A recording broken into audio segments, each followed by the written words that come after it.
Ces essais cliniques sont très importants parce qu'ils permettent de valider l'efficacité et l'absence de toxicité des nouveaux médicaments. En effet, entre le moment où un médicament apparaît comme prometteur, parce que des premiers patients ont été traités, et le moment où il obtient une autorisation de mise sur le marché et est vendu en pharmacie, il se passe beaucoup de temps, pendant lesquels il faut effectivement montrer que le médicament est efficace, qu'il n'est pas toxique, dans quelle variété de syndrome myélodysplasique il va être efficace, etc. Et c'est vraiment le rôle de l'essai clinique, des essais cliniques, et cela peut prendre plusieurs années. Donc effectivement, on m'a proposé un essai clinique. Je n'ai pas hésité une seconde par rapport à cette prise entre guillemets de risque. Si ça a un impact positif sur moi-même, ben c'est super. Mais je veux dire, il faut dépasser ce cadre-là.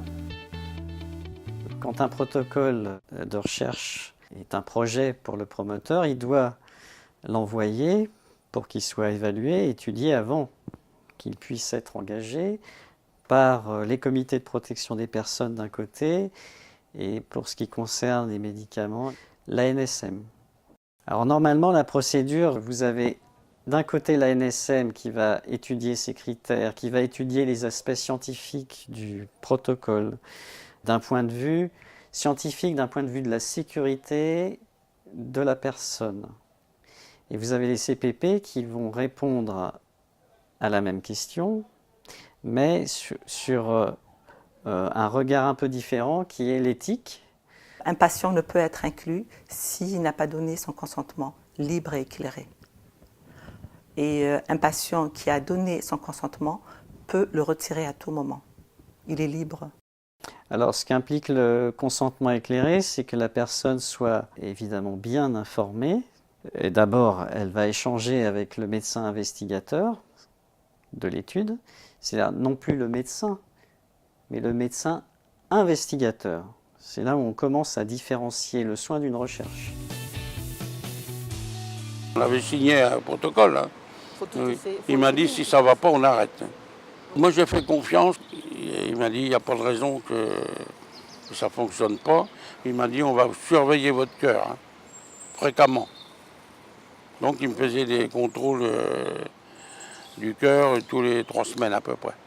Dans un essai clinique, le patient est entouré par une équipe qui prend soin de lui, qui est disponible pour l'informer, l'écouter, répondre à ses questions et à ses interrogations.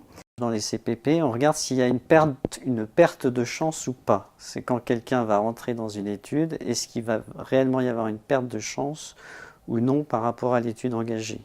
S'il n'y a pas de traitement de référence, l'évaluation versus placebo, ça dépend des études, mais peut-être éthiquement possible.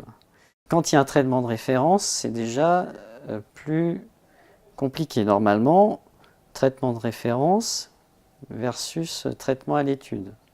Le patient rentre dans un essai, c'est la protection du patient qui prime par rapport aux intérêts de la science.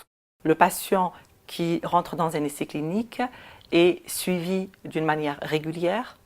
Il y a des visites, il y a des contrôles, il y a des bilans et le médecin investigateur le suit de très près ainsi que toute l'équipe médicale. Et s'il y a un risque pour le patient, on arrête le traitement.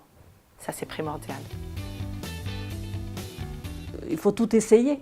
Je veux dire, ça fait partie aussi de ma façon d'avancer et de supporter la maladie, de me dire, bon, on va trouver quelque chose. Et puis, pour trouver quelque chose, il faut essayer. Donc, je fais confiance à la recherche, oui.